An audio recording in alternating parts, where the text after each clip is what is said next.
Hey, folks, today is Thursday, March 12, 2020. Coming up on Roland Martin Unfiltered, folks, it is an unbelievable 24 hours. The NBA has suspended play for the rest of the season. The NHL has done the exact same thing. Major League Baseball, they are pushing back their schedule for 2 weeks. Schools, Disneyland, all sorts of stuff is shutting down as a result of the coronavirus. Donald Trump gave an Oval Office address last night, sniffled his way throughout the whole deal, and they had to walk back 3 things he said in a written speech. Don't you think you check your facts before he gives a damn Oval Office speech? Today, looking extremely presidential, was Joe Biden. We'll have that for you. Also speaking today is Senator Bernie Sanders. Folks, we got full coverage, giving you all the latest dealing with the coronavirus and how it impacts you on Roland Martin Unfiltered. It's time to bring the funk. Let's go. He's got it. Whatever the miss, he's on it. Whatever it is, he's got the scoop, the fact, the find. And when it breaks, he's right on time and it's rolling. Best believe he's knowing. Putting it down from sports to news to politics. With entertainment just for kicks, he's rolling. It's on go, y'all. It's Roland Martin, rolling with Roland now. He's funk, he's fresh, he's real, the best, you know he's Roland Martin now.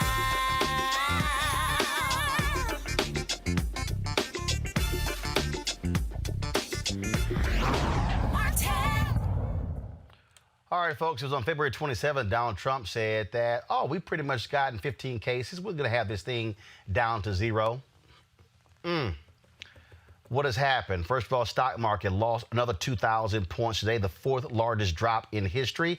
What does that mean? It's lost more than 6,000 points in 2 weeks. The Federal Reserve announced they're going to pump $1.5 trillion into the markets in order to stabilize them. Also, all across the country, things are shutting down left and right. Late last night, after we got off the air, the NBA announced that they are going to be canceling the rest of this season, shocking players, owners, and everyone else involved. NCAA announced yesterday they were going to actually continue with March Madness with no fans. 24 hours later, they announced there will be no March Madness at all. They're actually suspending all spring, winter, and spring NCAA championships. Not only that, Disneyland, for the 4th time in its history, will be closing on Friday. State of emergency declared by Mayor Bill de Blasio in New York City. We're also seeing the exact same thing happen in the state of Wisconsin. We're seeing it happen in other cities all across this country. It has been an absolute stunning 24 hours as we have seen this nation trying to figure out what is going on with the coronavirus. Here's also part of the problem that we have. Testing. So far, only 11,000 tests have been administered across the country. South Korea, they're testing 10,000 people a day. That's how absolutely crazy this whole thing is. Folks are trying to get up to date about what's going on, how this thing is going to follow. I also told you, again, NBA canceled their season. National Hockey League also canceled their season. State basketball championships are being canceled as well. Broadway will go dark until April 13th. This thing is real, and it is actually stunning. Here's Donald Trump last night, supposedly trying to calm the nation. An Oval Office address, and all it did is add more confusion to what is taking place in America. My fellow Americans, tonight I want to speak with you about our nation's unprecedented response to the coronavirus outbreak that started in China and is now spreading throughout the world. Today, the World Health Organization officially announced that this is a global pandemic. We have been in frequent contact with our allies, and we are marshaling the full power of the federal government and the private sector to protect the American people. This is the most aggressive and comprehensive effort to confront a foreign virus in modern history. I am confident that by counting and continuing to take these tough measures, we will significantly reduce the threat to our citizens, and we will ultimately and expeditiously defeat this virus. From the beginning of time, nations and people have faced unforeseen challenges, including large-scale and very dangerous health threats. This is the way it always was and always will be. It only matters how you respond, and we are responding with great speed and professionalism. Our team is the best anywhere in the world. At the very start of the outbreak, we instituted sweeping travel restrictions on China and put in place the first federally mandated quarantine in over 50 years. We declared a public health emergency and issued the highest level of travel warning on other countries as the virus spread its horrible infection. And taking early, intense action, we have seen dramatically fewer cases of the virus in the United States than are now present in Europe. The European Union failed to take the same precautions and restrict travel from China and other hotspots. As a result, a large number of new clusters in the United States were seeded by travelers from Europe. After consulting with our top government health professionals, I have decided to take several strong but necessary actions to protect the health and well-being of all Americans. To keep new cases from entering our shores, we will be suspending all travel from Europe to the United States for the next 30 days. The new rules will go into effect Friday at midnight. These restrictions will be adjusted subject to conditions on the ground. There will be exemptions for Americans who have undergone appropriate screenings, and these prohibitions will not only apply to the tremendous amount of trade and cargo, but various other things as we get approval. Anything coming All right, folks, so here's what happened there. First of all, they had to walk back 3 things immediately after Trump gave his speech. How in the hell do you do that when it's a written speech? You check your facts first. Then, of course, Mike Pence goes on television today and says, "Oh, no, we're not restricting travel to all Europeans." But he also said cargo as well. But then came back and said, "Well, no, actually, I don't mean cargo." This is okay. If y'all want to actually see how somebody gives a speech to address a pandemic, this today was former Vice President Joe Biden. Virus. And the threat it poses to our health, our loved ones, our families, our livelihoods. You know, I know people are worried. My thoughts are with those who are directly fighting this virus. Those infected, families that have suffered a loss, first responders and healthcare providers who are putting themselves on the line as I speak for others. I'd like to thank those who are already making sacrifices to protect us, whether that's self-quarantine themselves or canceling events and closing campuses. Because whether or not you're affected or know someone who is infected or have been in contact with an infected person, this is going to require a national response. Not just from our elected leaders or our public health officials, but from all of us. We must, all of us, follow the guidelines of the health officials and take appropriate protections to protect ourselves and critically to protect others, especially those who are most at risk for this disease. It's going to mean making some radical changes in our personal behaviors. More frequent and more thorough hand washing, staying home from work if you're ill, but also altering the deeply ingrained habits in our country like handshakes and hugs, avoiding large public gatherings. That's why earlier this week, on the recommendation of officials, my campaign canceled election night rallies that we had planned to hold in Cleveland, Ohio. We're also reimagining the format for large crowd events we had planned in Chicago and Miami in the coming days. And we'll continue to assess and adjust how we conduct our campaign as we move forward and find new ways to share our message with the public while putting health and safety of the American people first, above everything else. Yesterday, we announced a Public Health Advisory Committee of experts who will continue to counsel my campaign and me, help guide our decisions on the steps to minimize further risks. But we will lead by science. The World Health Organization now has officially declared COVID-19 a pandemic. Downplaying it, being overly dismissive, or spreading misinformation is only going to hurt us and further advantage the spread of the disease. But neither should we panic or fall back on xenophobia. Labeling COVID-19 a foreign virus does not displace accountability for the misjudgments that have been taken thus far by the Trump administration. Let me be crystal clear. The coronavirus does not have a political affiliation. It will infect Republicans, Independents, and Democrats alike, and will not discriminate based on national origin, race, gender, or zip code. It will touch people in positions of power as well as most vulnerable in our society. And it will not stop. Banning all travel from Europe or any other part of the world may slow it, but as we've seen, it will not stop it. And travel restrictions based on favoritism and politics rather than risk will be counterproductive. This disease could impact every nation and any person on the planet. We need a plan about how we're going to aggressively manage here at home. You know, you all do know, the American people have the capacity to meet this moment.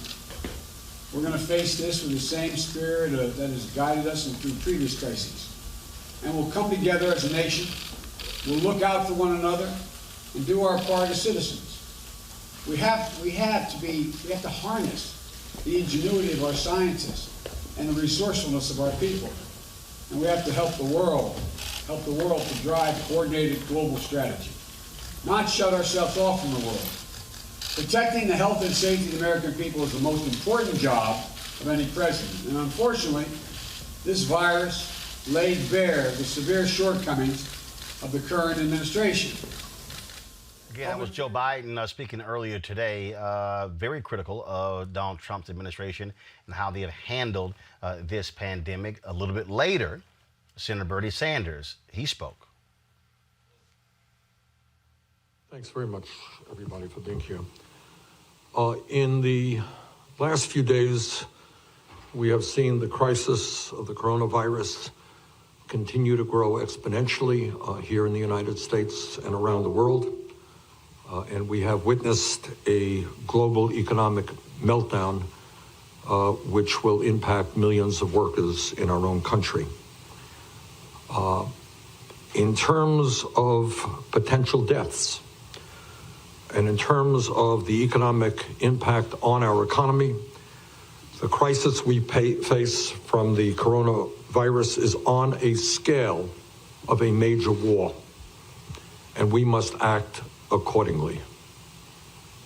Nobody knows what the number of fatalities may end up being, or the number of people who may get ill, and we all hope that that number will be as low as possible. But we also have to face the truth, and that is that the number of casualties may actually be even higher than what the armed forces experienced in World War II. In other words, we have a major, major crisis, and we must act accordingly. Therefore, it is an absolute moral imperative that our response as a government, as a society, as a business community, and as individual citizens meet the enormity of this crisis. As people stay or work from home and are directed to quarantine, it will be easy for us to feel like we are all alone. I'm working at home, not in my office. Or that we must only worry about ourselves and think that everybody else should fend for themselves. But in my view, that would be a tragic and dangerous mistake. If there ever was a time in the modern history of our country when we are all in this together, this is that moment. Now is the time for solidarity. Now is the time to come together with love and compassion for all, including the most vulnerable people in our society who will face this pandemic from a health perspective or face it from an economic perspective. On Capitol Hill today, Congressional Black Caucus members and others also spoke on the issue, including California Senator Kamala Harris. Senator Gillum, for your longstanding leadership in the United States Senate on the issue of paid family leave and so many other issues that affect our families. Here's the bottom line. Paid sick leave will save lives. Paid sick leave will keep communities safer. It's just that basic. It has always been an issue of workers' rights. It has always been an issue of what is the right public policy approach to supporting workers, understanding that every human being at one time or another will get sick, and why should they have to suffer, knowing that they either will be able to stay at home and tend to their illness or put food on the table and feed their babies or pay the rent. But with the coronavirus, it has become even more stark as an issue, which is literally there are people in America, in fact, 2/3 of low-income workers do not have paid sick leave.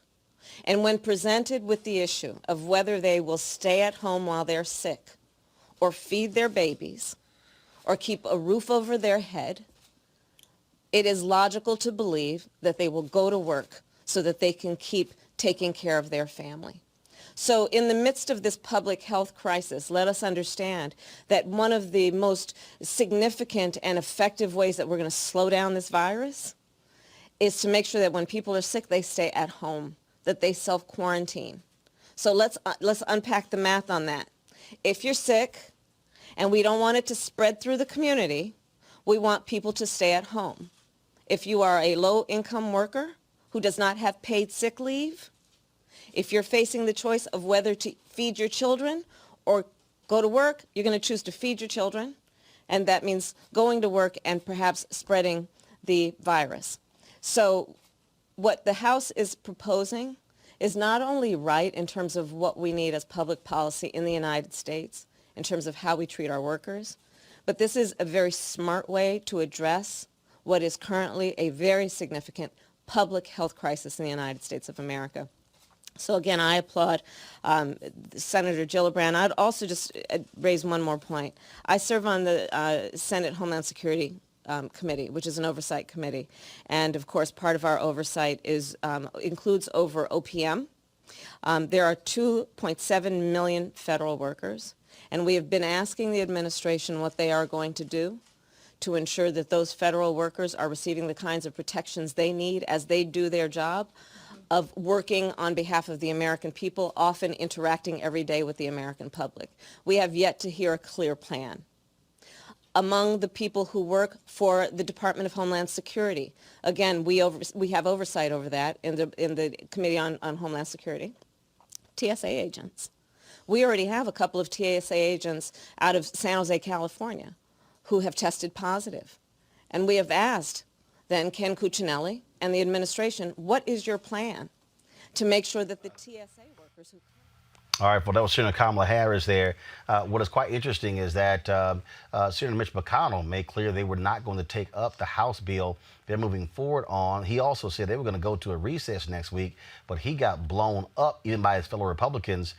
And now they're not going to be on a recess next week. They're going to actually be in D.C. doing the damn work you should be doing. So let's break this thing down. Joining me right now, my panel, Dr. Greg Carr. He's chairman of the Department of Afro-American Studies, Howard University. Also joining me is Mustafa Santiago Ali, former senior advisor for environmental justice at the Environmental Protection Agency, as well as joining us via Skype is Erica Savage Wilson. She is host of Savage Politics Podcast. Mustafa, I want to start with you. When you look at, again, how all of this is being handled, when you look at the fact that Congress was stunned today to find out that only 10,000 tests nationwide have been conducted.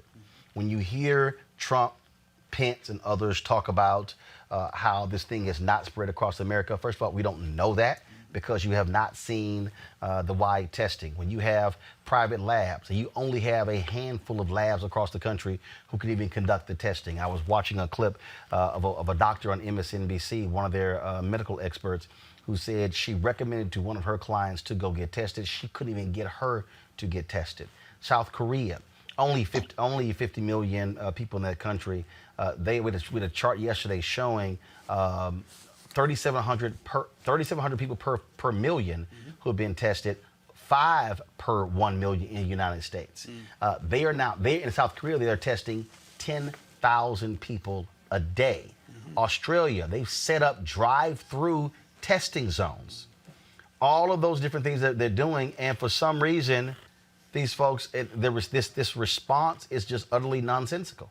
It's lack of leadership. The president and his team had the opportunity for months to actually get the infrastructure in place in case this became a pandemic. If you look at across our country, and they played a role in this, we have medically underserved areas. We have physician deserts.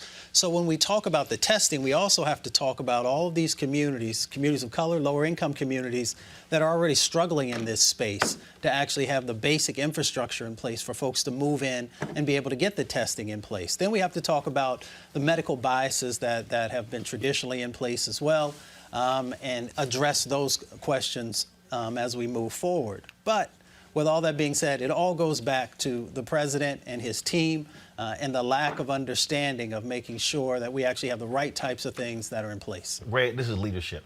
And you either have leadership or you don't. What we're seeing from the administration, horrible leadership. Oh, no, absolutely. Well, horrible leadership from the president for sure. Vice president, that's clear. I mean, anyone should be embarrassed watching that, what he stumbled through last night. And of course, now the stock market has officially entered a bear market. It's 20% below the high that it was at, so we have that. But if I was a high school teacher or a college teacher around the country, especially since it's going to be online for the foreseeable future, this is a perfect example of a civics lesson on of the country we live in. We talk about our country, but it's really state, local, and federal governments. So you see people taking the initiative, mayors, governors like Larry Hogan now, state of emergency in Maryland. As you said, the mayor of New York City closed down New York City. What's fascinating to me is that as we've been talking off air, we're in an unprecedented moment. I mean, here we are where, I just took the metro now, rush hour from Howard. Howard Hospital is going to be a place, as you say, Brother Mustafa, you know this better than we do, where the most vulnerable people are going to come. And they're already coming into Howard Hospital. I walked past Howard Hospital, got on the train. The train looked like a weekend, brother. It's rush hour on a Thursday afternoon, and I'm looking like, we have no precedent for this. So the mayor of this city, state of emergency, schools closed. The president of the United States is exposing the fact that we live in a federated state, and people are stepping up and showing leadership based on experience. And finally, and you made this point off air, and I'm sure you're going to talk about it a little bit more, Joe Biden's people, he inserted himself, and what we're seeing emerge is a clear contrast in this thing. And I hope you talk some more about the contrast even between the clips we saw. This man is completely overmatched in terms of Donald Trump. Oh, absolutely. I mean, Eric, it's real clear. I got a phone call at 5 a.m. this morning announcing that my niece's school will be closed today through March 20th.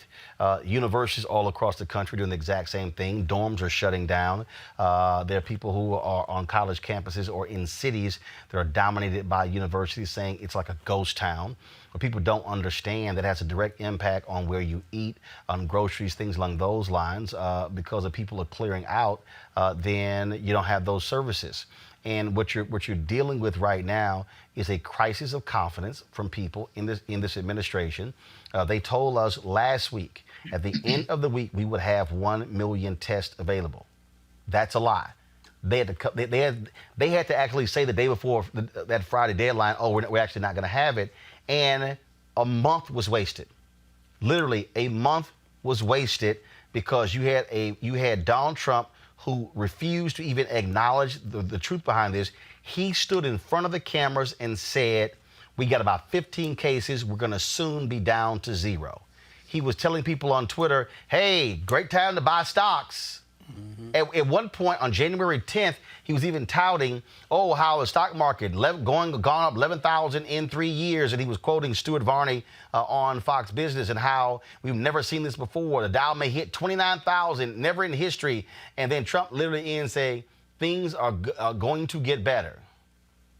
And it has gotten worse. We've seen them only get exponentially worse. And the other thing I want to mention around this is that in terms of this regime, right, and I agree with my brothers, Dr. Ali and Dr. Carr, that what we are really literally seeing is incompetence in leadership from this regime, but also a lack of strategic planning, right? Remember, at the beginning of all of them coming into office, it was supposed to be this new type of leadership that was being ushered in, this new level of accountability, right? Drain the swamp.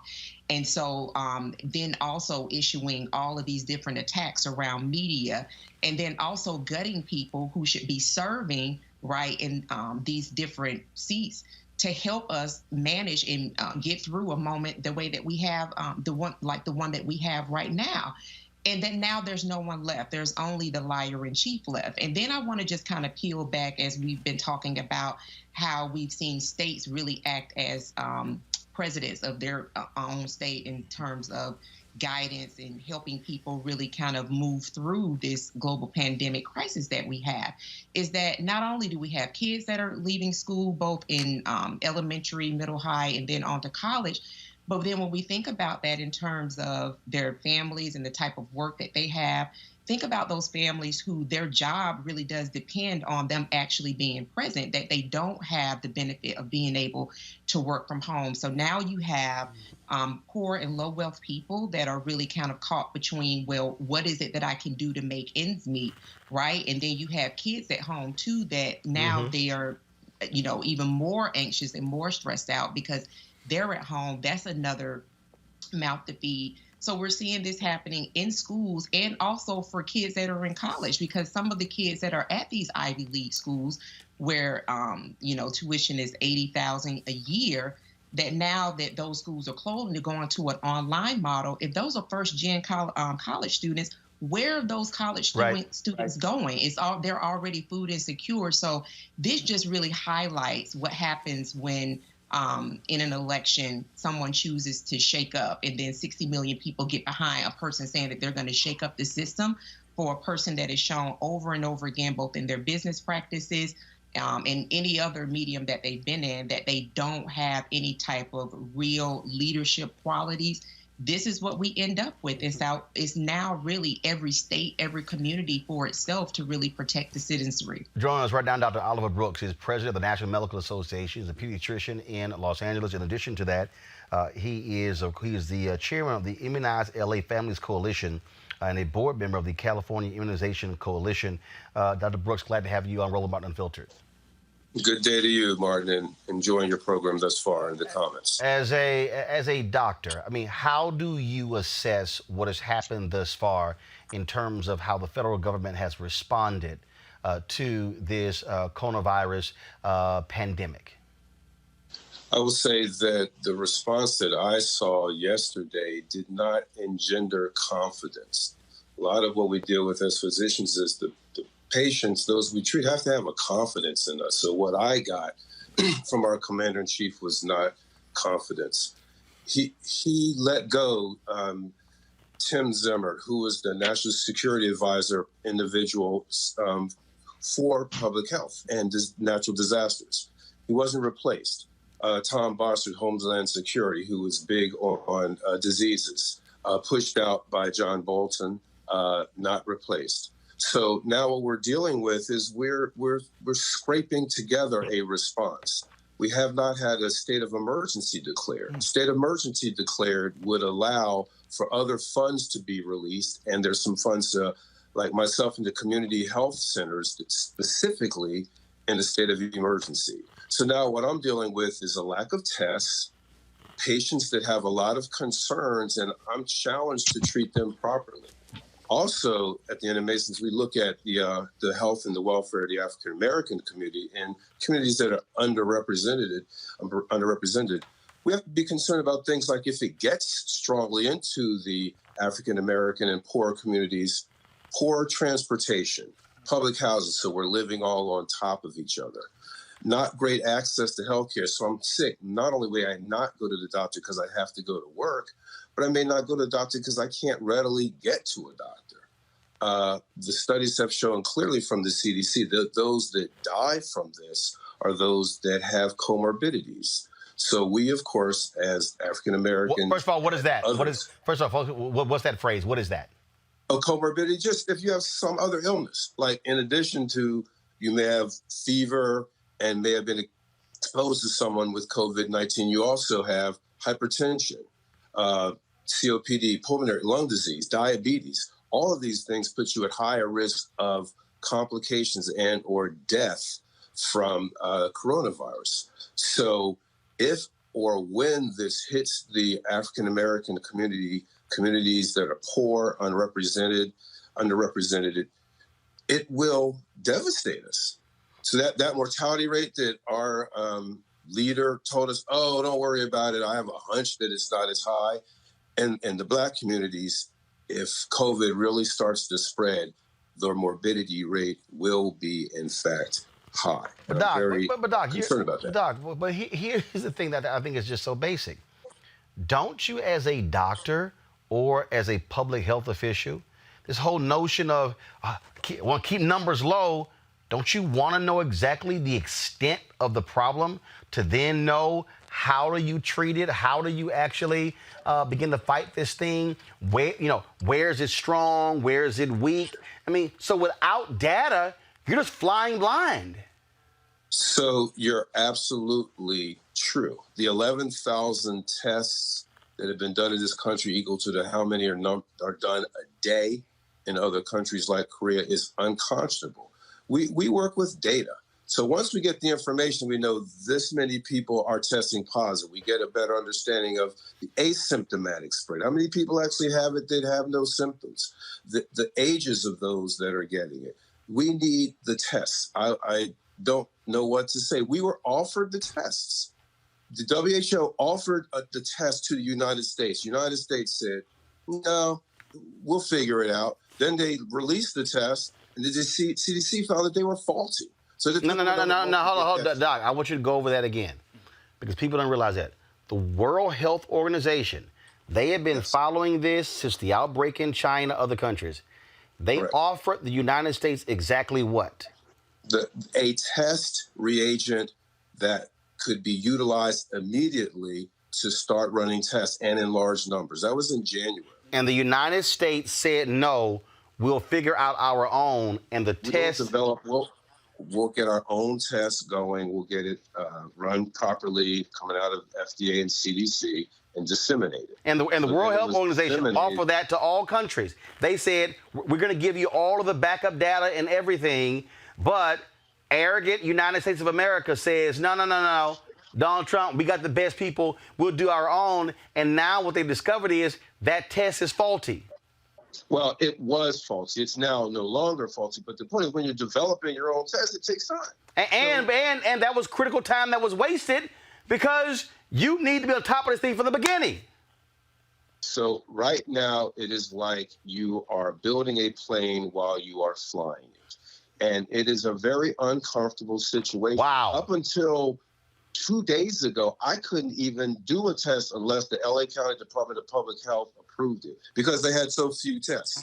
Now I have found out that I can start testing more widely. So I feel more comfortable now, but now we're behind. And this is one of those things where catching up ultimately can be deadly. So it's not like in a basketball game where when you get to the end, you won 99 and 98, even though you were down by 12. This is one of those when you get to the end, you look back and there is a field of bodies behind you because you were not able to get the information out, to test, to monitor, to understand better this disease. He hasn't declared a state of emergency because he's concerned that it'll contradict the message. So now, Doc, we've seen cities and states do that. If the president declares a state of emergency, what does that mean? What does that now look like? So what it would mean is that FEMA would then take control over the response, number one. Number two, it releases specific monies. Some of the monies that they're earmarking are either extra spending or they're being taken from other areas. A state of emergency changes the whole approach. The federal government is now in charge. That hasn't happened. He says it's because this is like seasonal flu. But let's underscore the fact that right now, Tom Hanks and his wife tested positive. Where are they now? In Australia, where it is late summer. The other thing, if you think about it, WHO declared a pandemic. So flu can be a pandemic. It's not now. Flu is a disease that we see every year seasonally. But there have been pandemics of flu. So he could say it's like seasonal flu. If he says like seasonal flu, that is a pandemic, then the response is totally different. But we're not there yet. And Doc, in fact, Tom Hanks and his wife were tested in Australia. Had they been in the United States, they would have not have qualified according to the testing rules. And that is actually correct. So again, we underscore testing, testing, testing. That is what will get us to where we need to be. Again, my staff even now are somewhat concerned because we just don't know, and we can't, when we have someone where we have a level of suspicion, I'll run the test. It costs $20. Maybe it comes back in somewhere. Now the time changes too. It was 2 to 3 days. Now I'm hearing it's a day.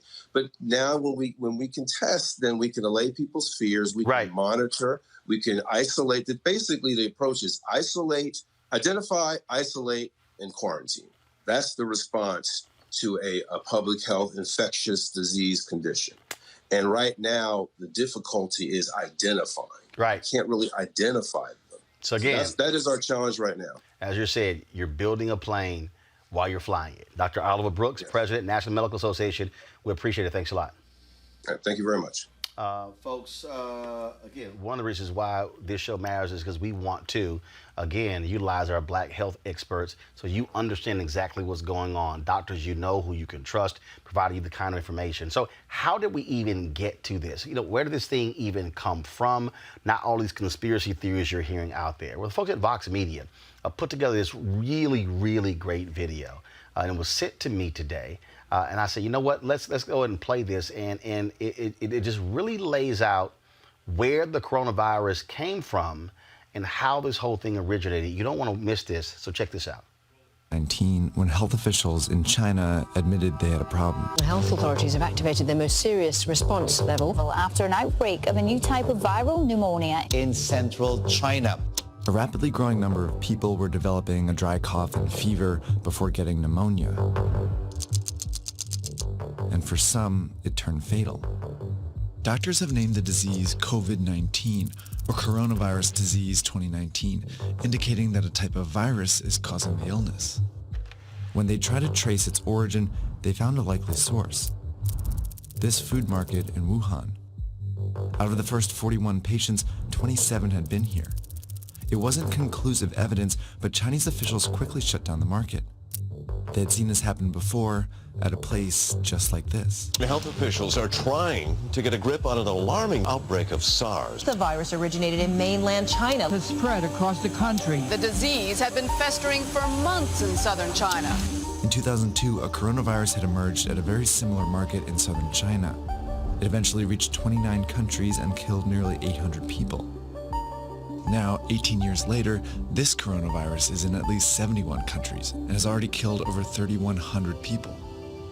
So what do these markets have to do with the coronavirus outbreak, and why is it happening in China?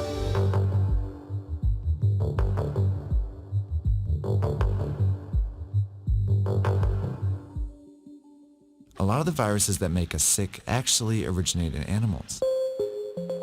Some of the viruses that cause the flu come from birds and pigs. HIV/AIDS comes from chimpanzees. The deadly Ebola virus likely originates in bats. And in the case of the 2019 coronavirus, there's some evidence it went from a bat to a pangolin before infecting a human.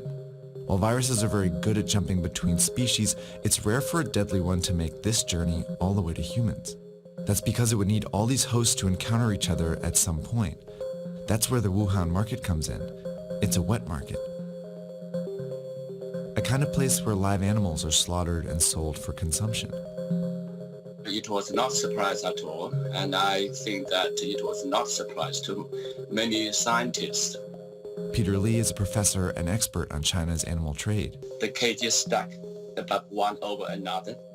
Animals at the bottom are often soaked with all kinds of liquid, animal excrement, pus, blood, or whatever the liquid they're receiving from the animals above. That's exactly how a virus can jump from one animal to another.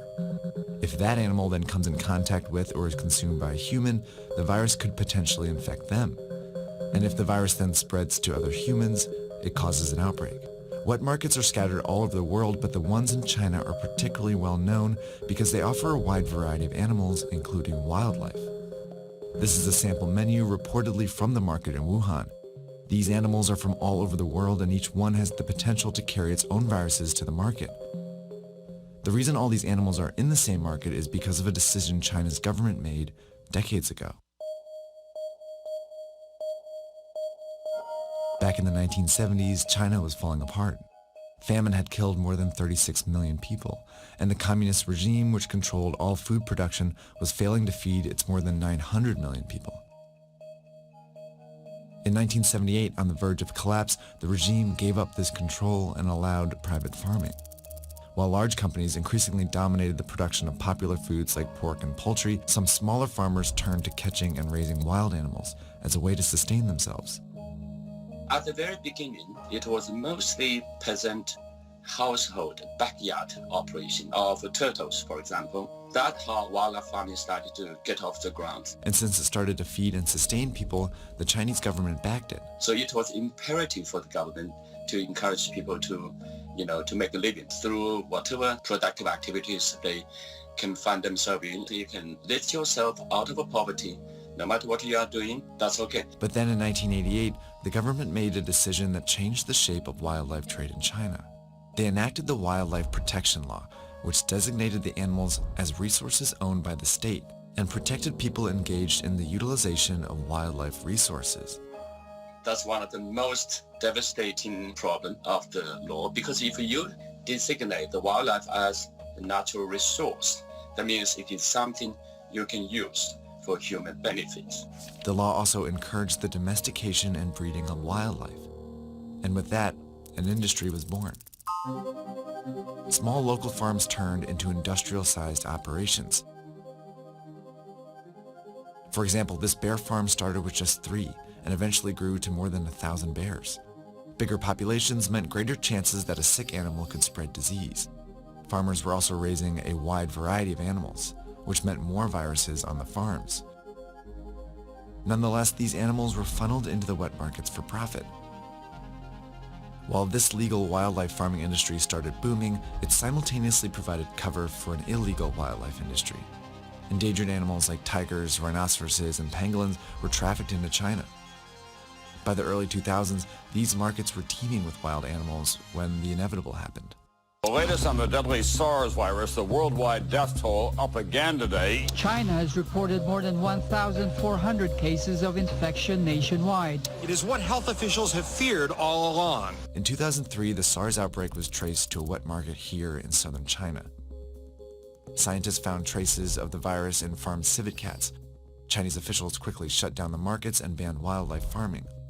But just a few months after the outbreak, the Chinese government declared 54 species of wildlife animals, including civet cats, legal to farm again.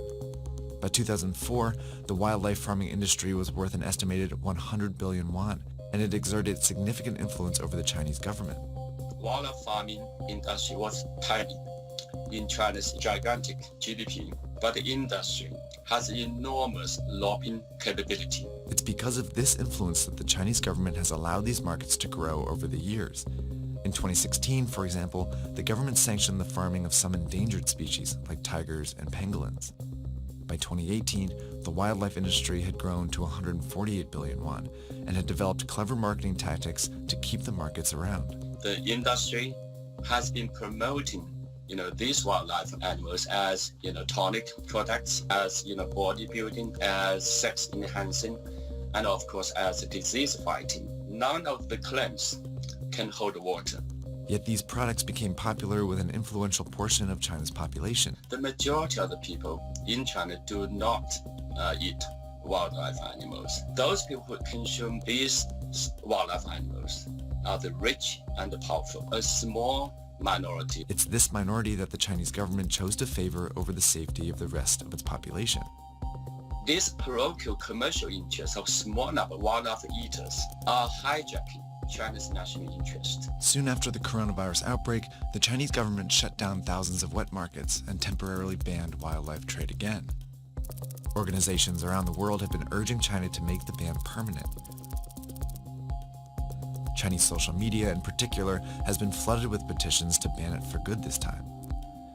In response, China is reportedly amending the wildlife protection law that encouraged wildlife farming decades ago. But unless these actions lead to a permanent ban on wildlife farming, outbreaks like this one are bound to happen again. We're going to have to help those small farmers also, because they don't have any. Again, that was a video from Vox Media. Absolutely fascinating to understand how this whole thing started. You know, a lot of people have not taken this thing very seriously. You had folks, conservatives, who were saying, you know, taking Donald Trump's lead, this is a hoax, this is a fake, this isn't real. You also had NBA player who now is being diagnosed with coronavirus, Rudy Gobert, plays for the Utah Jazz. This is Rudy Gobert at a news conference joking with the media before he found out that he was infected, and then before he found out that he infected another teammate. And some of the teammates have been reported even saying that he had been touching their clothes, playing around with them, not realizing that he was carrying it.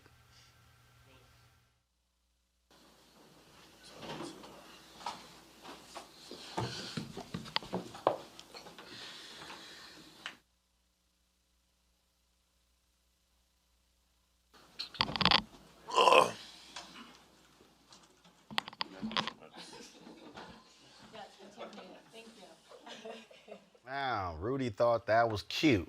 Now Rudy is apologizing. He went on Instagram and apologized, went on his Instagram page and apologized for his actions, saying now he realizes how serious this thing is. Erica, that's the thing. You know, again, you had conservatives at CPAC who were acting like, oh, this is no big deal. But it was a conservative person who was there who was infected, which led to the quarantining of several members of Congress. You got Donald Trump, who was there, possibly came into contact with this person. A Brazilian legislator has been tested positive for coronavirus. Trump still will not even take a test. And I'm like, dude, you might have it. I mean, it's just idiotic how these people are thinking. It really is. And then when we expand it and we look at even cruise ships are offering discounts on people to take cruises, especially porting out of California, for as low as $25. Even thinking about some of the plane tickets, the pricing, $10, $16, $20. But now that it has impacted a part of the world that we consider entertainment, athleticism, now it all of a sudden becomes really significant. And it makes me kind of think about Donald Trump when he had months and months to prepare for this, and weeks where he knew that this was actually going around the globe.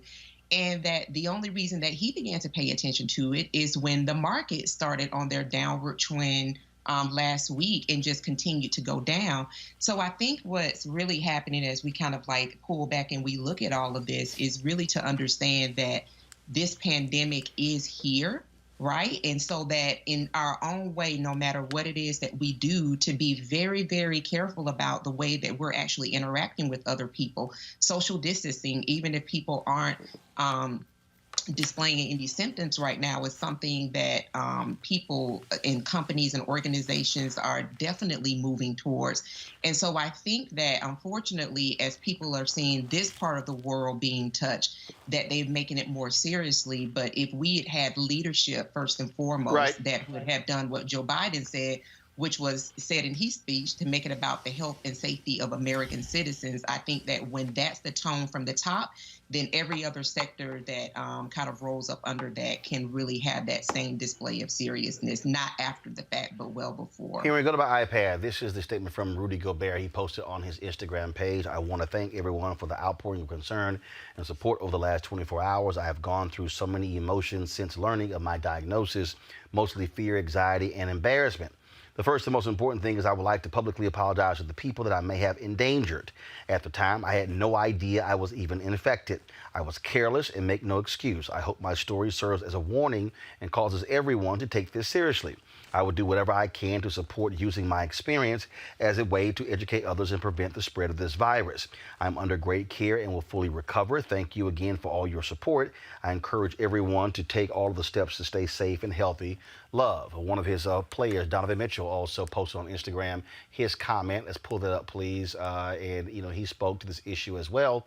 where he talked about him being impacted. He posted a heartfelt message on his Instagram page, and so you see that statement there from Donovan Mitchell. And again, it's just stunning when people not quite understanding how significant this is, and how folks want to blow this thing off and act like it's really no big deal. And what you're dealing with, unfortunately, are, again, careless individuals. That's the problem here. And so here's exactly what he said. You can go to my iPad. Thanks to everyone who has been reaching out since hearing the news about my positive test. We're all learning more about the seriousness of this situation, and hopefully people can continue to educate themselves and realize that they need to behave responsibly, both for their own health and for the well-being of those around them. I appreciate the authorities in Oklahoma who were helpful with the testing process, and everyone from the Utah Jazz who have been so supportive. I'm going to keep following the advice of our medical staff and hope that we can all come together and be there for each other and our neighbors who need our help. Greg, I'm going to go to you, because here's what's interesting. Last week, LeBron James gave an interview where he said, you know, he wasn't too thrilled about not playing in front of fans. He said, you know, I play for the fans. And I actually had reached out to the president of one of his companies, as well as to one of his very close friends who plays in the NBA, and said, get this message to LeBron. Shut the hell up. This is real. I'm like, first of all, more fans watch the game than actually who can afford to sit in the NBA arena. But this is a public health crisis. Then, of course, earlier this week, he goes, hey, you know, I didn't realize, you know, whatever the NBA decides, you know, I'll abide by that. I didn't really, you know, we got to ask. I didn't really realize how major this was. It's like, yeah, this is how major this is.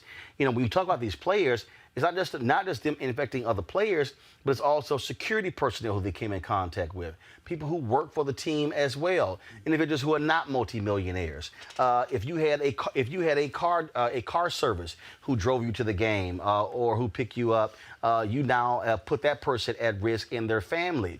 When you hear people talk about, well, if you're young and you're healthy, it's all good. Okay, my parents are 72. So now what happens when it comes to your parents and your grandparents? And so people have to understand you cannot play games with this, because you might say, well, I'm healthy. I mean, look, my doc called me today with my blood results, said, okay, all my stuff was looking good, top to bottom, but I still better be concerned about my damn health. And how, if I somehow get it and I pass on to a family member, that can now have a negative impact on elderly family. Absolutely. You and my own mother, 93 years old. She's there in your hometown in Houston, my brother-in-law and my sister. You know, we got to be very careful. And both my brother-in-law and sister work in healthcare. They know that. Your home state of Texas, you take Mark Cuban, who has shown the initiative and said, I'm going to keep the people who work for the Mavericks on the payroll. They can't afford to miss a check. And even LeBron's former teammate, Kevin Love in Cleveland, just announced today he's going to put $100,000 in the kitty so to make sure that the people who clean up the arena and work in that arena, who are not multimillionaires, will be somehow taken care of. That's what made what Katie Porter did today so important. We're talking about, goes to the theme you initiated with, leadership.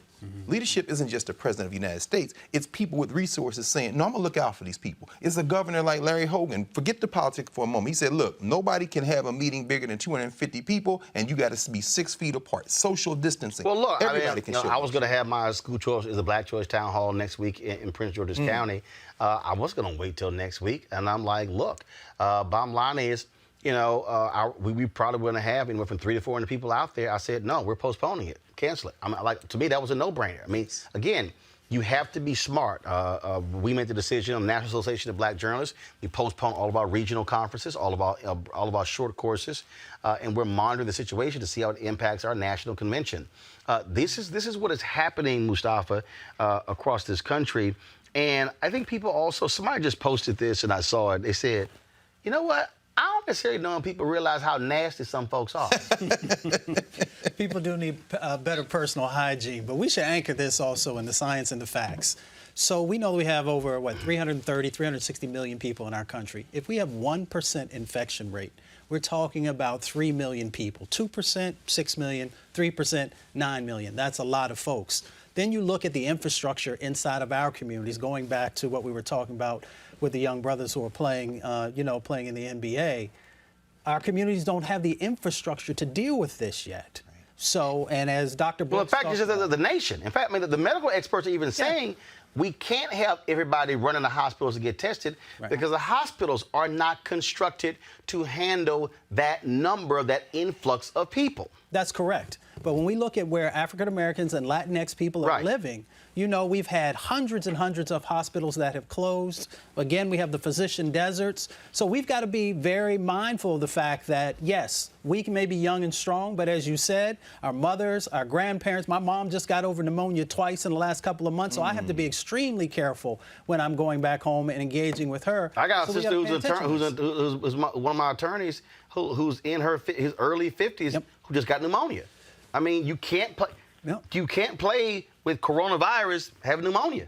Well, think about this also, and it has not come to pass yet. But if somebody knows that they have an infectious disease, a sexually transmitted infectious disease, there are laws on the books that if you intentionally impact someone, affect someone, then there can be repercussions for that.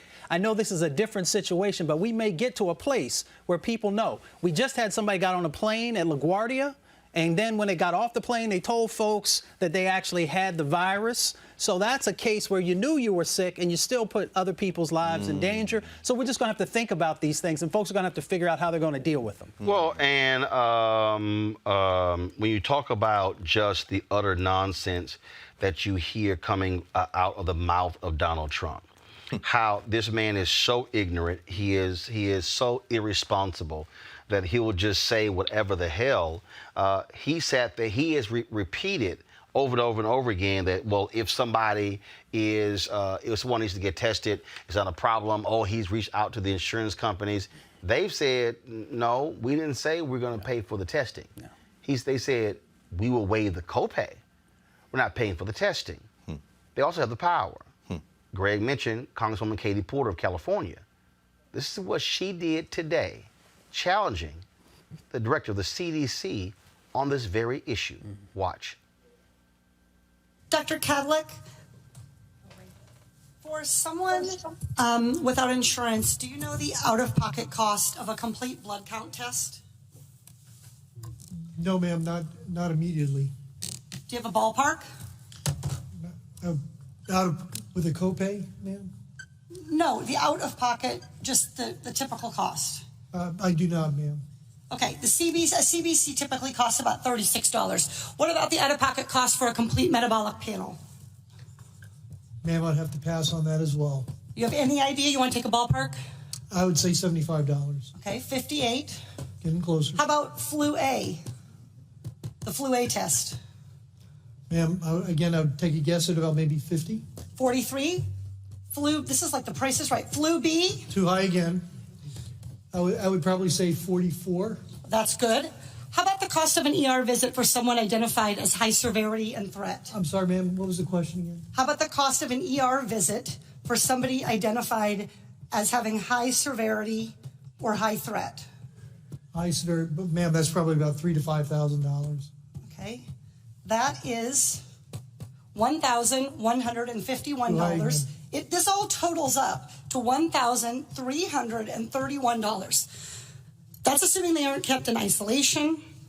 Isolation can add up for one family already, $4,000. And fear of these costs are going to keep people from being tested, from getting the care they need, and from keeping their communities safe. We live in a world where 40% of Americans cannot even afford a $400 unexpected expense. We live in a world where 33% of Americans put off medical treatment last year. And we have a $1,331 expense, conservatively, just for testing for the coronavirus. Dr. Redfield, do you want to know who has the coronavirus and who doesn't? Yes. Not just rich people, but everybody who might have the virus? All of America. Dr. Redfield, are you familiar with 42 CFR 71.30, excuse me? 42 CFR 71.30. The Code of Federal Regulations that applies to the CDC. 42 CFR 71.30. I think if you could frame what it talks about, that would help me. I don't relate. Dr. Redfield, I'm pretty well known as a questioner on the Hill for not tipping my hand. I literally communicated to your office last night and received confirmation that I was going to be asking you about 42 CFR 71.30. This provides the director may authorize payment for the care and treatment of individuals subject to medical exam, quarantine, isolation, and conditional release. That I know about, and my office did tell me that. I just didn't know the numbers, ma'am. That's Congresswoman. Great, so you're familiar. Dr. Redfield, will you commit to the CDC right now using that existing authority to pay for diagnostic testing free to every American regardless of insurance? Well, I can say that we're going to do everything to make sure everybody can get the care they need. Reclaiming my time. Dr. Redfield, you have the existing authority.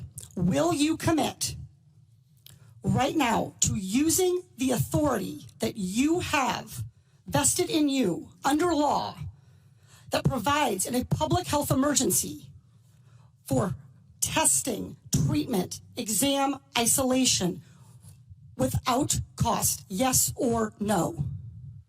What I'm going to say is I'm going to review it in detail with CDC and the department. Reclaiming my time. Dr. Redfield, respectfully, I wrote you this letter along with my colleagues, Rosa DeLaura and Lauren Underwood, Congressman Underwood and Congressman DeLaura. We wrote you this letter 1 week ago.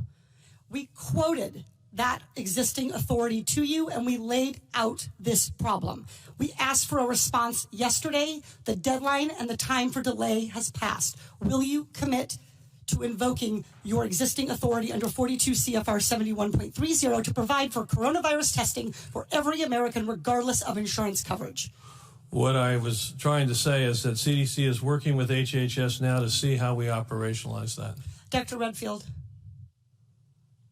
I hope that that answer weighs heavily on you, because it is going to weigh very heavily on me and on every American family. Our intent is to make sure every American gets the care and treatment they need at this time of this major epidemic, and I'm currently working with HHS to see how to best operationalize it. Dr. Redfield, you don't need to do any work to operationalize. You need to make a commitment to the American people so they come in to get tested. You can operationalize the payment structure tomorrow. I think you're an excellent questioner, so my answer is yes. Excellent. Everybody in America hear that. You are eligible to go get tested for coronavirus and have that covered regardless of insurance. Please, if you believe you have the illness, follow precautions. Call first. Do everything the CDC and Dr. Fauci, God bless you, for guiding Americans in this time.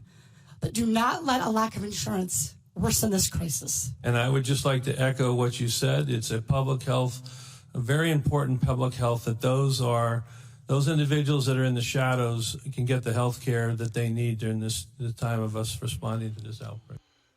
And of course, we had stuck on Stupid, who was in the Oval Office with the Prime Minister of Ireland.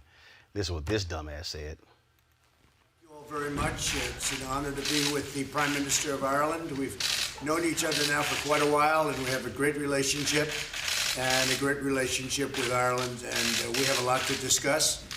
We will be talking about the obvious, and we'll also be talking about the virus that's hit the world. I see they've canceled their big soccer games, their championship games, and a lot of other games. They've canceled a lot over in Europe and all over the world, so this is a big world problem. We've taken some bold steps. We took the original boldest step of all when we closed very early with China. That helped us save thousands of lives. And we went very early with Europe, and I think that'll likewise be very good, and hopefully we can get it back together very quickly in terms of reestablishing with China. That's on track to something happen fairly quickly, because they've made a lot of progress over the last 3 or 4 weeks. And certainly with Europe, we think we can go hopefully very quickly. They have some hot spots that are really bad. They'll get them better. Germany, I guess, has some problems now. France has some problems, some pretty big problems. And Italy, of course, is probably record-setting in terms of what they've gone through. Italy's having a very hard time. But we think we'll reestablish very quickly once this ends, and it's just a question of time. And I think it'll go pretty quickly. Stay away from people and wash your hands and do all of the things that we're supposed to be doing a little bit anyway. But it'll go very quickly. I know that we were just talking that Ireland's closed their schools, and Okay, y'all. He praised the UK and Ireland for the work they've done on this. Ireland's not in the UK. I'm just trying to tell y'all. I think maybe he meant Northern Ireland. It's just crazy. Got to go to a break. We come back. More on Roland Martin Unfiltered.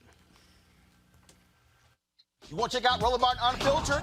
YouTube.com/Roland S. Martin. And subscribe to our YouTube channel. There's only one daily digital show out here that keeps it black and keep it real. It's Roland Martin Unfiltered. See that name right there? Roland Martin Unfiltered. Like, share, and subscribe to our YouTube channel. That's youtube.com/Roland S. Martin. And don't forget to turn on your notifications so when we go live, you'll know it. You want to support Roland Martin Unfiltered? Be sure to join our Bring the Funk fan club. Every dollar that you give to us supports our daily digital show. There's only one daily digital show out here that keeps it black and keep it real. It's Roland Martin Unfiltered. Support the Roland Martin Unfiltered daily digital show by going to RolandMartinUnfiltered.com. Our goal is to get 20,000 of our fans contributing $50 each for the whole year. You can make this possible. RolandMartinUnfiltered.com. All right, folks, the Johnson Publishing Company, parent of the now defunct Ebony Jet. First of all, Johnson Publishing Company, they filed for bankruptcy, okay? So they're actually now defunct. They have sold their photo archive for $30 billion. Now, that took place, of course, months ago. Now, an advisory council has been named to oversee the curation and programming around the historic collection before it's handed over to the Smithsonian National Museum of African American History and Culture. The collection has 983,000 pictures, some 3.35 million negatives and slides, as well as 9,000 audios and visual recordings. Now, what they've done is 5 different foundations came together to actually put the money together, actually buy the collection. And so what they're doing is they're sorting through it right now in Chicago, categorizing it. It's a massive collection. And the sister, who, of course, is a librarian in the Library of Congress, she's actually going to be overseeing this advisory committee. And so we're certainly glad to hear that is taking place in terms of protecting that history that is ours. All right, folks, let's talk about this. Y'all know what time it is.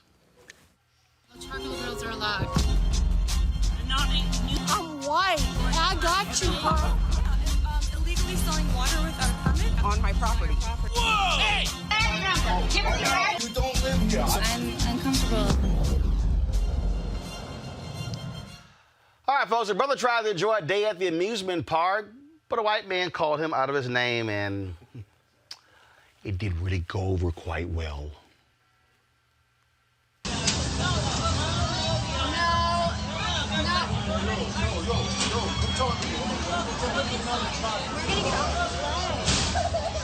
Stop.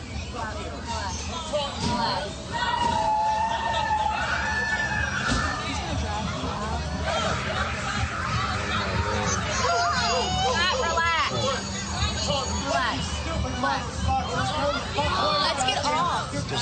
Why would we get off? Stop. Relax.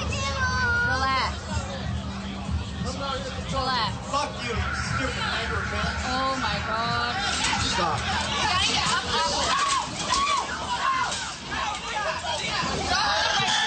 the right. Just saying, Greg, I've been saying it, you've been saying it. Yes, Y'all man. gonna run up on the wrong, bruh. Yes, sir. Can you believe that? See, I didn't hear that, Doc. So he called the woman a name. He did. My man was going, yeah. You saw them white kids. They're like, we don't want no parts of this terror right here. But that, yeah, you're right. Like you've been saying, you gonna get the right one day. I don't know when they're gonna learn, Erica. I think today might be a day that they start learning. But here's the other thing. I do love the statement that the company issued on behalf of the employee that was involved in this altercation. And they legit, and so this is really in the age of Twitter and Instagram statements, which really should be people being courageous and brave enough to do the things that they did, you know, when they were saying that they were about it, like do it up front. In their statement, they said that, listen, the conduct of this person that was an employee is not to be condoned. They weren't taking, well, the employee just responded. They quickly said and got out in front of that statement to say that, listen, what they didn't do was right. And so what we did was we terminated this employee, and we don't tolerate that. They considered their 24-year history ahead of kind of saying, well, we're going to investigate and we'll be able to make a decision later. So kudos to this company for coming out in front of this statement and making a declaration that, you know, this man did what he needed to do to protect his family, and anybody that agitates and works for us will be dismissed. Mustafa, now beyond this this story, I mean, you still have cops in Miami Beach losing their minds. This took place, folks. This video here, go to my iPad. This took place in. I'm gonna roll it back so you can actually see the beginning of this. And so you have spring break going on. And this cop, he's. So go ahead. No, he just showed up. What the fuck? Oh my God. He bumped into her, y'all. He going down. He bumped into her. He bumped into her. She did not do nothing. Oh my God.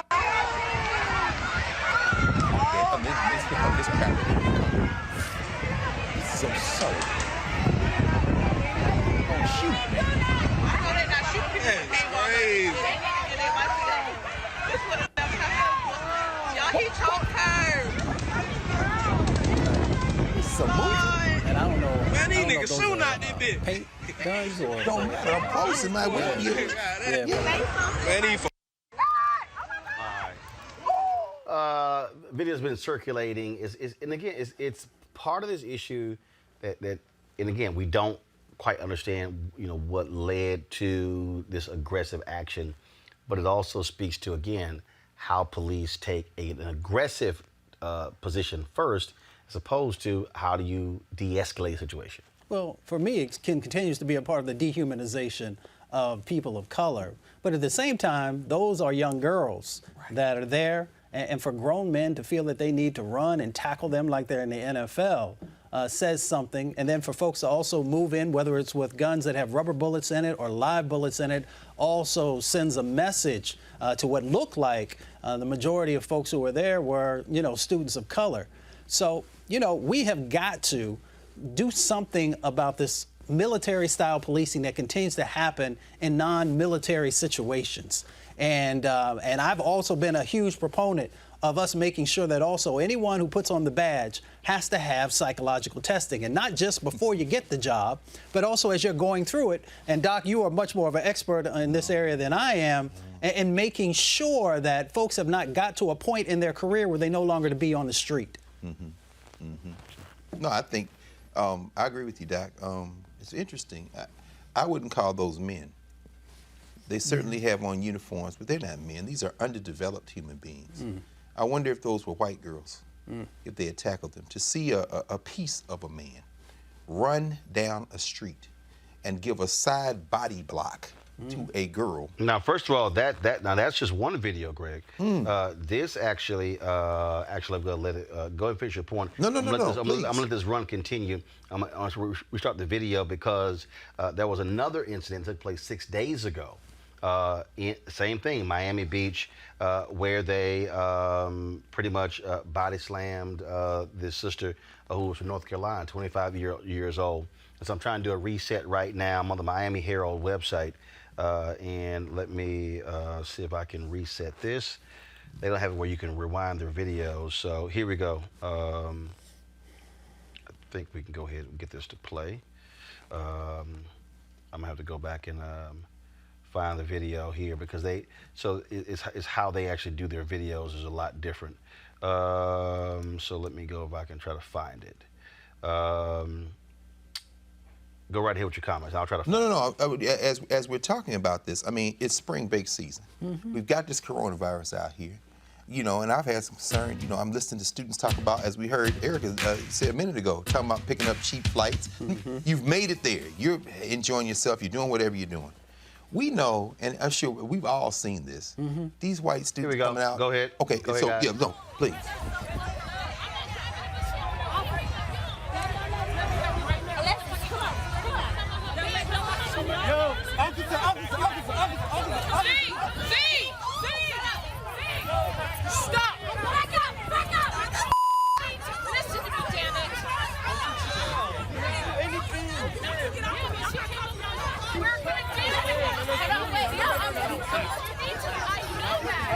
We're gonna deal with it.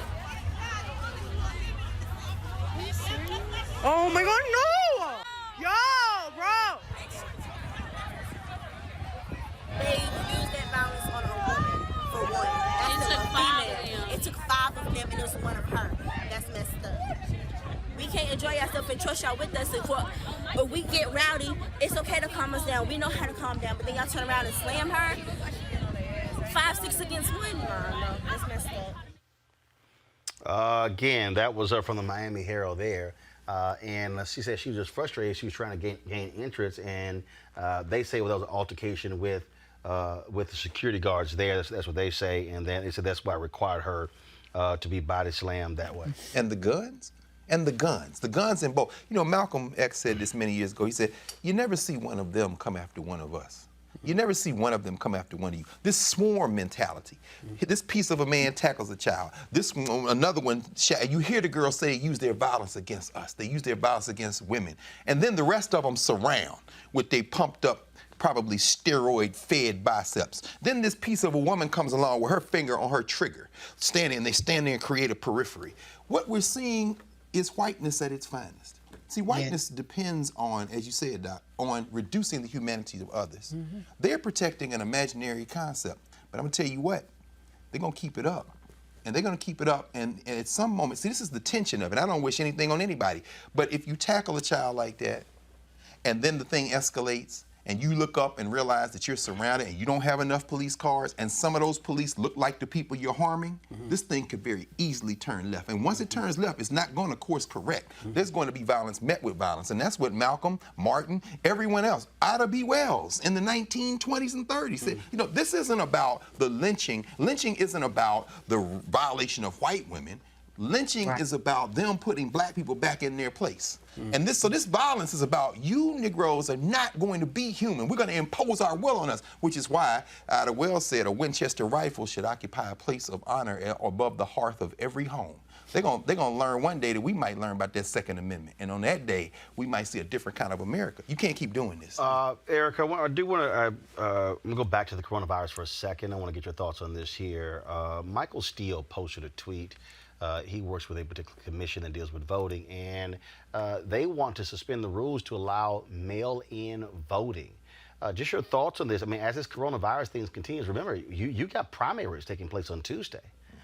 Florida is one of those states. You got another 25 or so states who have yet to even vote. Then, of course, as we start thinking about in August, Florida actually, so you have the presidential primary in Florida taking place on Tuesday, but you have the primary for their congressional races and others taking place in August. What about the possibility of there being mail-in voting all across the country? Yeah, I think it's something to consider. And I think just around that, then we would have to think about, well, what are the ways in which people are going to have those ballots actually delivered to them, who's going to be in charge of picking them up and ensuring that there's some type of accountability to say that I have a receipt that I voted.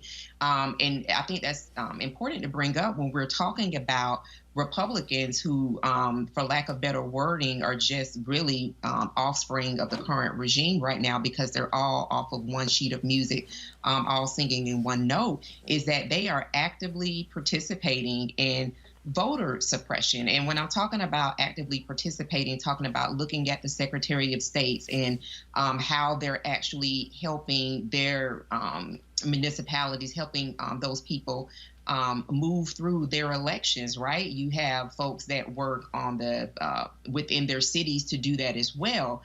But everything all leads back to that Secretary of State. So when you have very real examples that are in our present, in our not too distant past, when you're thinking about a Stacey Abrams that ran against the Secretary of State who was effectively a participant in the game and also refereeing the calls as well, that is the one place where I kind of have a pause and really concerned around people participating in voting by mail-in when we do have active suppression that's happening. And so I think that when we're not at a place where free and fair elections are not as much of a risk, which I don't know that there's ever been a time, but especially now, that's something that, immediately I would say get behind. But I think that there also has to be kind of like provisions that are built into that to ensure that everybody that does vote, because we saw from last Tuesday and this past Tuesday that people are very much so invigorated to get out and vote. So just hoping that that would be equalized and met with checks and balances so that the enthusiasm that people have around going to cast their ballot would also be seen. People have that same level of enthusiasm and trust that their vote was actually counted. But Mustafa, the fact of the matter is we have to be thinking about this here. Because if you're talking about canceling sporting events, canceling colleges and schools, you got to think about having millions of people coming in a voting booths. Yeah, I mean, this is the time also, so we know that many of the folks who work at our polling booths are older, usually, because they have the time to actually be able to do it. Yeah, my parents worked the polls. Right. My parents worked the polls in Dallas County, yeah. Yeah, and we also, I'm one who believes, and I respect what Erica's sharing, but we have to vote early, and we've got to get those ballots in. But we've also got to work with our churches and our civic organizations and all these others to help people to understand in this time, how important that is. And then, eventually we're going to have to start better utilizing technology. But there are all kinds of problems that are in that space, especially with outside influencers, Russians and others who are trying to infiltrate and play games in our voting. So we got to figure it out. Greg, bottom line is we look, I mean, this might have to be an option. Washington State already does this. They do. And is highly successful. We may have to look at this when it comes to this national election. Actually, Washington State is ahead of the curve. As we know, what's going on in Seattle, the state of emergency in the state of Washington, they're set to be able to vote for the very reason you say. And it's very interesting as you were talking, Doc, I'm thinking, wouldn't this be a beautiful excuse for Donald Trump to say we should suspend the election? Oh, he's already there. That's exactly right. I mean, and as you said earlier, when you showed that very important summary that Vox produced, you've got clowns like Tom Cotton running around talking about he's going to hunt down who's responsible for this virus. And of course, everybody's saying, so which bat are you going to look for? But the whole point, to your point, if you can sustain such an idiot. But if you can sustain this perception of us versus them, and then empty that kind of momentum into a summer where they may have to suspend the Democratic and Republican national conventions, then certainly you could argue, even if we're past the coronavirus, you could argue, well, in the wake of it, I think we need to probably just cool this off for 6 months. And then you're looking at what they're facing in Russia, with Vladimir Putin attempting to alter the Constitution so that he can stay in power up into the 2030s. But you don't do that by executive fiat. You do it by the pretense that you've had an election. That's what people don't understand. Fascism doesn't creep by saying that you just took over. Fascism creeps when people do nothing. So this voting thing is very serious, and here we are in March. We need to be thinking about November and beyond. That's absolutely right. And when you just mentioned those conventions, also, folks, Sunday's Democrat debate between Joe Biden and Bernie Sanders will not be in Arizona. DNC, CNN, and Univision have announced it's going to be moved to Washington, D.C. It's not going to be an audience there, but they still plan on having this debate, just the two of them, and so we'll see if that even moves forward. All right, folks, we've got to go. Certainly want to thank Greg, Mustafa, as well as want to thank Erica for joining us on our panel today. Don't forget, folks, if you want to support what we do at Roland Martin Unfiltered, go to RolandMartinUnfiltered.com. Join our Bring the Funk fan club. Every dollar you give goes to make this possible. We need you now more than ever. Allows us to do what we do, to remain independent and free, to speak to our issues that absolutely matter to us. Also, zoom out for me. I want to thank Jamel Heal. So Jamel has a line of T-shirts, and so she actually sent this to a number of our black journalists. Y'all go ahead and zoom out. It says support black journalists. And so that's what the shirt says. And so, Jamel, thanks a bunch. I appreciate that. And so we want to go ahead and wear that. Looks real good next to this alpha ring, right, Mustafa and Greg? Yes, Indeed it does, brother. So you got two more alphas on the show. Yes, indeed. That's how it is. And so, again, Jamel, thanks a bunch. You sent to Aaron, Haynes, and others as well. And so, yeah, we all stand in this thing together. And if y'all want to see it, absolutely great, because you see, you have, of course, the fist, and then you have the pen. But if you actually want to see a great documentary, the group, this is the cats out of California. did a number of years ago a documentary called Soldiers Without Swords, which is a documentary on the history of the black press, black newspapers, which is phenomenal. Actually, I own my own copy of that, and so you definitely want to check that out. So, all right, folks, I got to go. We'll see you guys tomorrow. Don't forget, stay tuned to our social media accounts. Subscribe to what we do, our YouTube channel. Please subscribe to that. Click subscribe, but also turn on your notifications. So anytime we go live, it pops right there on your phone, and it allows for you to be able to see it. And matter of fact, let me go ahead and do this here since we're here. Let me see if I can do it right here on my iPad. Because what happens is, so I've had to do this to a lot of the people who support what we do, who support the show, and so here, just go ahead and go to my iPad. And so y'all do me a favor. Y'all got aunts and uncles, and y'all got cousins and mamas and daddies, folks who love my show, and I get stuck all the time. We can't see your show. Now, Greg, y'all did this at Christmas last year, and so all y'all got to do is, folks, is if they already have YouTube, so just here, go to my iPad. Y'all simply, what you do is you tell them just go to YouTube.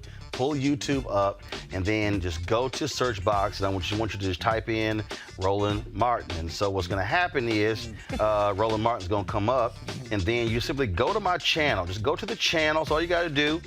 Go to the channel, and then what will happen is you'll see all of our videos that are there on the channel. So you see right there, of course, we got 432,000 subscribers.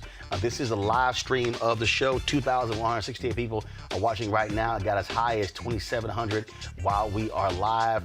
And the easiest thing for them to do is, because what'll happen is, if right underneath my name here, it'll say subscribe. Just click that. But also, there's a little bell that you click once you hit subscribe, and then when you click that bell, what it will do is turn on your notifications. And so that way, now when we go live, it just pops up on their phone. And don't forget, you got to go turn the notifications on. And so just go into the settings in Android or iPhone and do that. And so I just want y'all to do me that favor for all y'all friends, all of our folks, because again, I get stopped all over the country. People like, man, you know, like where are you? Love to hear you. And I'm like, y'all, we've been live since September 4th, 2018. And so I've had to literally take people's phones, go through the phones, turn it on, and then like, now you good. And so y'all go and help our seasoned saints out who want to hear the commentary. Amen. I mean, I'm telling you, and look, and they don't know, and I've helped some even show it on a big screen because they actually want to see it on a big screen as well. And so it's all you can do is do that as well. I'm gonna go ahead and get this shot right here. Here's what I mean. If y'all actually want to watch the show, hold on, let me do it right here. Henry, go ahead, take the shot. So if y'all want to see the show, y'all can see the show on the big screen. So you see right there. You can do the exact same thing, see it on the big screen as well. And so you don't have to just sit here and just watch it on a small phone. Y'all can set it up through Apple TV and all those different devices. So that's it. All right, y'all, I got to go. Do all we can. Look, again, a lot of people wonder where the information is, and so they can actually see it. YouTube, Facebook, Periscope. We prefer you actually, here's why we prefer you to actually watch our show, watch our clips on YouTube, because we get paid for that. Periscope has no ad revenue sharing program, and so that's why we don't pay any attention to them. We do stream the show there, but it's no big deal. We'd rather you go to YouTube. And the same thing is we want you to also do the exact same thing. Facebook, we post our YouTube clips on Facebook for you to see it, so that's why we don't post directly on Facebook. We do stream the show on Facebook. We don't put our clips on there because they ad sharing program. You don't make much money. And so it also helps us do what we do. All right, folks, thanks a bunch. I'll see y'all tomorrow.